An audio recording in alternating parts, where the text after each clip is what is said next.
Here's the Mindful Man reading some more chapters from my book Dream, which I've rewritten. He was a man of his word, and as soon as darkness fell, he produced a small torch that was hidden in the mattress and shone it onto Jack's sleeping face. He jumped up to the sound of the bars being prized open and Dan hanging in and out of the ceiling. See the guards below swinging their batons around.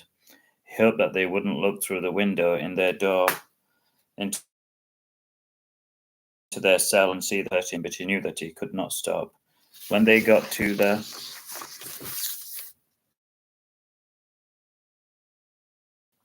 end, Dan opened another window. "We need to go down there," he said, pointing a thick finger. Jack wasn't happy. They must have been 200 feet off the ground. He felt queasy looking down. Heights were not his strong point. Dan wrapped himself around the black oily drain pipe and climbed down with like footing. He almost slipped and his heart nearly burst out of his chest. "Come on," hissed Dan. "Move yourself," he said angrily. Jack jumped onto the gravel as the guards above them were playing chess. Now they only had one more fence to climb. Dan scaled it with ease, but he was like an Olympic athlete. Jack dug his boots into the wire mesh and prized himself upwards. Each step was difficult and torturous. When he got to the top, he grabbed his shirt and hoisted him over.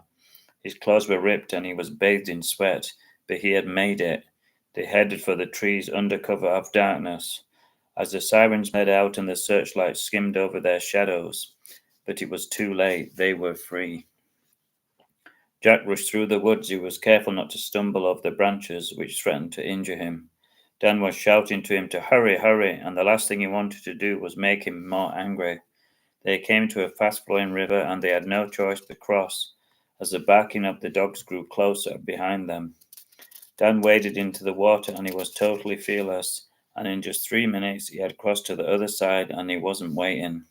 Jack slowly went up to his waist into the cold, freezing river.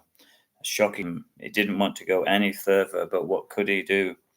He felt a trail of stones beneath his feet, and he carefully walked on top of them as the strong current swirled around him.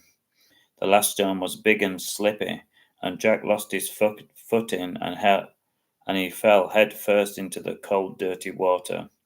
He kicked his legs to propel himself forward, but the water was too strong and seemed determined to claim him, like a whirlwind. It was like being in a washing machine, he thought, and it was speeding up. The water was sucking him under, and he was crying out for help. But Dan was long gone. He didn't care. Round and round he went into the vortex. It was like he had fallen into a black hole. He raised his hand one more time before he succumbed to the power of the water and total darkness. Hope you liked that chapter.